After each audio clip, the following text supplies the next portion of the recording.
जय हिंद दोस्तों। सबसे पहले वीडियो देखिए, बाद में मिलते हैं। 3 लोग बैठे हुए थे उधर, जिसमें एडम गिलक्रिस्ट भी थे, युवराज सिंह थे और ये माइकल वॉन भी था। माइकल वॉन, तू मुझे एक बात बता, तेरी इंग्लैंड की टीम बेसबॉल खेलती है, आज तक वो एक भी फाइनल नहीं खेल सकी, और सबसे ज्यादा टेस्ट मैच भी अपने घर में खेलती है। उसके बाद भी इंग्लैंड कभी फाइनल क्यों नहीं खेल सका WTC का? इंग्लैंड कभी WTC का फाइनल क्यों नहीं खेल सका? इंडिया तो भाई 2 खेला हुआ है, ऑस्ट्रेलिया तो 1 खेला हुआ है, आप लोग एक भी नहीं खेले हुए, आप तो इस साल भी बाहर हो। इसका कहने का मकसद है कि भाई तू अपनी टीम पे थोड़ा सा फोकस कर, उनको बोल भाई WTC का था फाइनल खेल लो, जितना तो दूर की बात है, खेल तो लो। उधर भाई बॉर्डर गवस्कर ट्रॉफी के अकॉर्डिंग चीजें पूछी जा रही थी, तो एडम गिलक्रिस्ट ने बोला कि जो है वो ऑस्ट्रेलिया 3-2 से जीतेगा। ठीक है, उसके मुल्क की टीम है, उसने बोल दिया, लेकिन उसने ऋषभ पंत के लिए बड़े अच्छे अल्फाज ही बोले थे। उसने बोला कि जी ऋषभ पंत एक ऐसा बैट्समैन है जिसके लिए अगर मुझे पैसे दे कभी उसकी इनिंग्स देखनी पड़े तो मैं देखूं। रिकी पॉन्टिंग को लगता है कि ऋषभ पंत वो बल्लेबाज हैं जो ऑस्ट्रेलियावी बॉलर्स के लिए कड़ा चैलेंज साबित हो सकते हैं, खासकर उस वक्त जब वो 4th-5th नंबर के ऊपर बैटिंग करने आते हैं ऋषभ पंत, और बॉल की वो चमक नहीं रहती है, बॉल उतना हार्ड नहीं रहता है, तो उन्हें लगता है कि उस वक्त आकर जिस तरह की अटैकिंग माइंडसेट के साथ बैटिंग करते हैं ऋषभ पंत, वो ऑस्ट्रेलियावी बॉलर्स के लिए मसला हो सकते हैं। और उन्हें मतलब पहले से एक तरह से वो वार्न कर रहे हैं अपने बॉलर्स को कि भाई ऋषभ पंत के खिलाफ आप स्ट्रेटजी बना के रखिए। हालांकि उनकी टीम के अंदर विराट कोहली जैसे हैं जिनके बारे में सुनील गावस्कर साहब ने कहा है कि उनको उम्मीद है कि विराट कोहली इस बार रन ज़रूर करेंगे, ऑस्ट्रेलिया के अंदर इस बार भी रन ज़रूर करेंगे, ये उन्होंने प्रेडिक्शन दी है गावस्कर साहब ने। मगर रिकी पॉन्टिंग को लगता है कि ये सीरीज़ इंडिया के लिए कड़ी मुश्किल साबित होगी, और जो पहली 2 बार वो सीरीज़ वहाँ पे जीत के गए हैं, इस बार हैट्रिक करना उनके लिए मुश्किल रहेगा। उन्होंने प्रेडिक्शन दी है रिकी पॉन्टिंग ने कि 3-1 इस सीरीज़ का रिजल्ट होगा इन फेवर ऑफ ऑस्ट्रेलिया।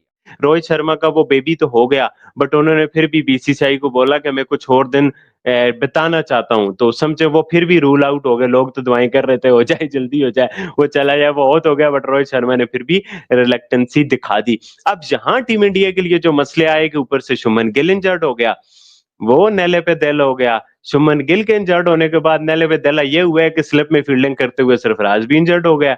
ये टीम इंडिया के साथ एक और पार्टनर लग गया है कि भाई अब तो सरफराज भी टीम इंडिया के साथ नहीं। अब आपके पास अवेलेबल एक तो आ गई, आपका बुरा हाल है, मतलब कि आपकी टेस्ट टीम एक तरह से रीबिल्डिंग फेज में है।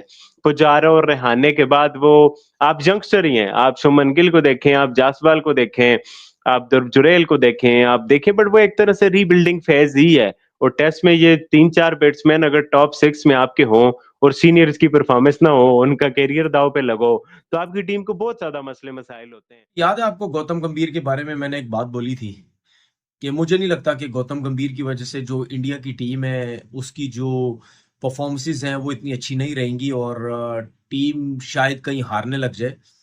और वो आपके सामने न्यूजीलैंड की सीरीज हुई, उसमें जिस तरीके से हाल हुआ, उसके बाद अभी इंडिया की टीम जो है ऑस्ट्रेलिया में है, और इनके जो टिम पेन जो प्लेयर हैं ऑस्ट्रेलिया के, उन्होंने भी बड़ी जबरदस्त एक बात बोली।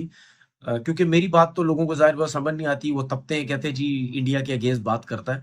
उन्होंने भी यही बात बोली कि जब तक रवि शास्त्री टीम में थे, टीम का माहौल बड़ा जबरदस्त था, टीम की परफॉर्मेंसेस बड़ी अच्छी थी, ऑस्ट्रेलिया में सीरीज जीते उनकी कोचिंग में।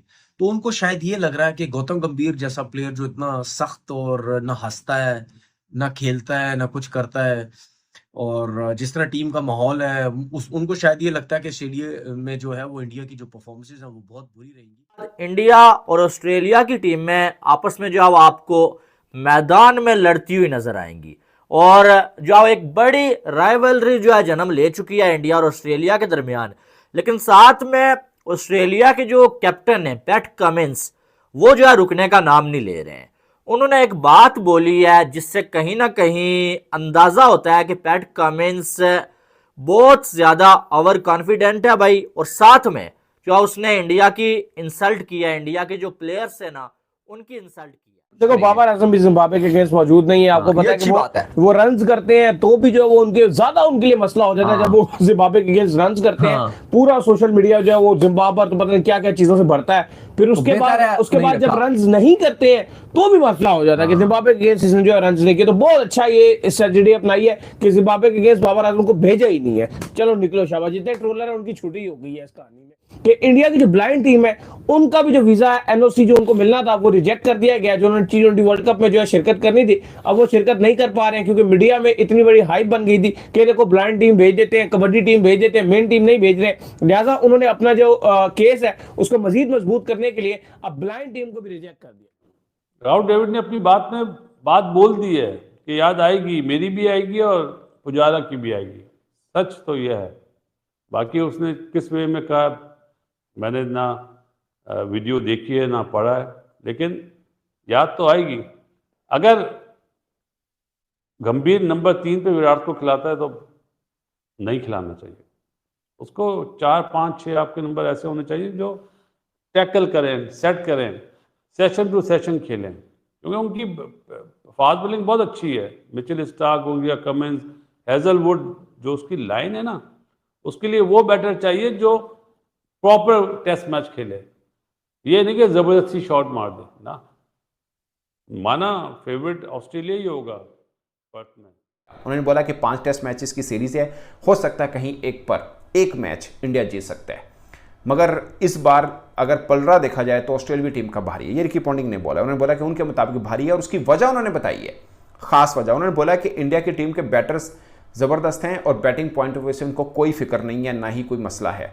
हालांकि इंडिया आखिरी मैच 150 रन चेस एक तरह से नहीं कर पाया था, मगर फिर भी उनको लगता है कि इंडिया की बैटिंग जो कि है भी, मतलब अपने घर के अंदर वो हारे ज़रूर हैं एक सीरीज़, बट ओवरऑल उनकी बैटिंग इसमें कोई शक नहीं कि वर्ल्ड क्लास है। मगर उनको लगता है एक खदशा इंडिया के पॉइंट ऑफ व्यू से, जो कि मैंने भी एक व्लॉग में मेंशन किया था, कि शामी का ना होना टीम इंडिया के लिए बड़ा धचका हो सकता है। और मैंने भी मेंशन किया था कि मुझे लगता है ज़्यादातर पे कि रेड बॉल क्रिकेट में इंडिया का सबसे बड़ा बॉलर शामी है। अगरचे बहुत से लोग कहेंगे कि बुमराह भी और सब, मुझे लगता है कि रेड बॉल में शामी उनका तगड़ा बॉलर है। नया या पुराना हर तरह से अच्छी बॉल करते हैं, सियाना बॉलर है, जो मुझे फील भी होता है। मगर रिकी पॉन्टिंग ने भी मेंशन किया, उन्होंने बोला कि शामी के ना होने से इनकी बॉलिंग लाइनअप पे फर्क पड़ेगा। केएल राहुल और जायसवाल ओपन कर रहे हैं, रजा वो देवदत्त पडिक्कल 1 डाउन आ रहे हैं, और चौथे पे विराट कोहली आ रहे हैं, 5वें पे ऋषभ पंत आ रहे हैं, 6ठे पे ध्रुव जुरैल आ रहे हैं। ध्रुव जुरैल के भी रन है ऑस्ट्रेलिया में रिसेंट, देवदत्त पडिक्कल के भी रन है रिसेंट, केएल राहुल के तो कुछ भी नहीं है, जाहिर सी बात है। अब आती है उसके बाद जो 5 हैं, 5 जो हैं, बीच में एक जडेजा आ गया 7वें नंबर पे, फिर बुमराह आ गया, फिर सिराज आ गया। अब आपके पास 3 ऑप्शन बच के पेसर्स में, आकाशदीप, हर्षित राणा और तीसरा आपके पास प्रासिद्ध कृष्णा बच गया। अब ये तीनों में से 2 खिलाए जाएंगे, और जो खेलेगा आकाशदीप, हर्षित राणा, वैसे वो फिर अगले टेस्ट मैच में नहीं होगा, क्योंकि आपको वर्कलोड भी तो मैनेज करना है। मतलब सिराज बुमराह का शायद आप 2-2 टेस्ट मैच के बाद वर्कलोड मैनेज करो, बट यंगस्टर का 1 टेस्ट मैच के बाद करोगे। ये प्लेइंग 11 तो देखें तो काफी वीक लग रही है, काफी वनरेबल लग रही है। देखें, ड्रेसिंग रूम के अंदर का माहौल आप नहीं जान सकते, क्या बातें होती हैं, कैसा एटीट्यूड होता है कोचेस का, लेकिन कम से कम आप 50-60% एक अंदाजा लगा लेते हैं कोच का, जब वो डगआउट में बैठा होता है।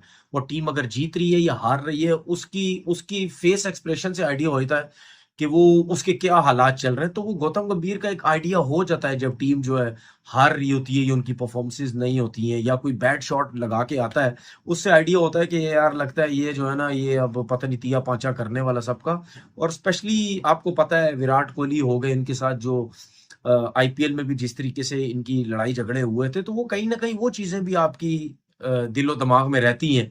सामने से तो आप बड़े अच्छे रहते हैं, वो भी शायद रहती है कि यार ये इससे तो मेरी लड़ाई हो चुकी है। हो सकता है और कुछ प्लेयर से भी जो है वो उनकी लड़ाई हुई हो।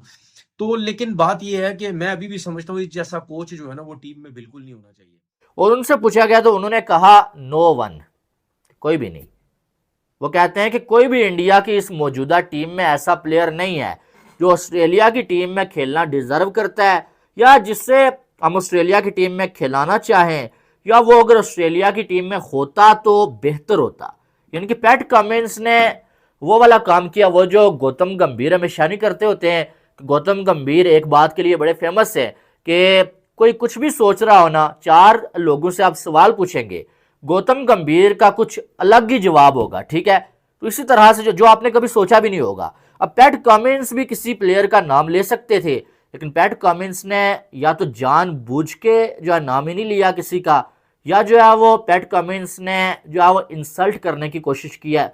बॉर्डर गवास्कर ट्रॉफी से पहले माइंड गेम्स होती है ना, कि थोड़ा सा जो हम इनको प्रेशर डालते हैं जी, हम इनको बताने की कोशिश करते हैं कि भाई तुझसे कुछ नहीं हो सकता। देखें वो गरीबों के साथ ये ज्यादती हुई है। आज उनके जो यादव हैं वो भी आए हुए थे, बड़े अफसोस मना रहे थे, बड़े दुख में नजर आ रहे थे कि हमने पूरा साल तैयारी की थी और T20 वर्ल्ड कप जो लाहौर में खेला जाना है नवंबर 23 से 3 दिसंबर तक खेला जाएगा।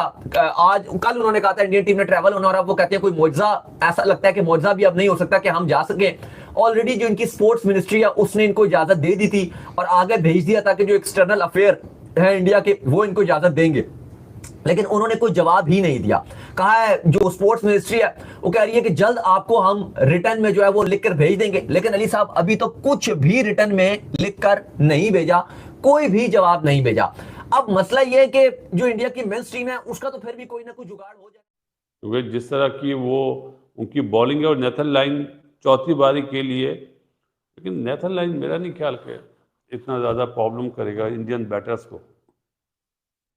ये ज़रूर है कि स्पिन ट्रैक हो तो बात समझ में आती है, लेकिन ये वो गर्मी होती है, कराची टाइप का मौसम होता है, पिच फटती है, यानी ये तो वहाँ पे जो लोग हैं वो ज़्यादा अच्छा फैसला करेंगे। लेकिन ये मेरी 11 है जी, और विराट को इस सीरीज़ में बताना पड़ेगा कि वो विराट कोहली है।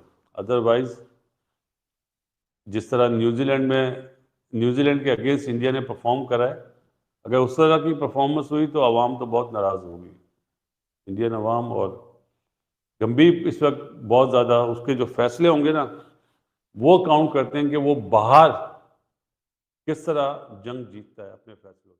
आपको अगर मैं बताऊं तो ये वही माइकल वान है, जब लास्ट ऑस्ट्रेलिया में वाटर गवस्कर ट्रॉफी हुई थी तो इसी माइकल वान ने बोला था कि इंडिया एक भी मैच नहीं जीत पाएगा उधर। इसने बोला था कि इंडिया एक भी मैच नहीं जीत पाएगा, और जब इंडिया 36 ऑल आउट हुआ था एडिलेड में, इस बंदे ने आई थिंक ऑस्ट्रेलियंस से ज्यादा माइकल वान ने टीम इंडिया का मजाक उड़ाया था। माइकल वान ने टीम इंडिया को ट्रोल किया था। माइकल वान ने ज्यादा मीम्स बनाई थी टीम इंडिया के ऊपर, और उसके बाद जब टीम इंडिया ने कमबैक किया था तो माइकल वान कई माइकल वान फिर निकले नहीं थे बाहर, अंडरग्राउंड हो गए थे। तो ये माइकल वान ने, आपको पता है जब इंग्लैंड की टीम अभी आई थी ये इंडिया, अभी ये जो है वो फरवरी मार्च में जब आई थी, तो उधर जनवरी फरवरी में जब आई थी तो क्या बोला था माइकल वान ने ये बोला था ना कि भाई इंडिया एक आधा मैच जीतेगा, बाकी तो इंग्लैंड बेसबॉल खेलेगा, डोमिनेट करेगा। दोस्तों वीडियो कैसा लगा आप नीचे कमेंट करके बताइए। अगर वीडियो पसंद आया तो वीडियो को लाइक कर दीजिए और चैनल को सब्सक्राइब कर दीजिए और शेयर भी कर दीजिए।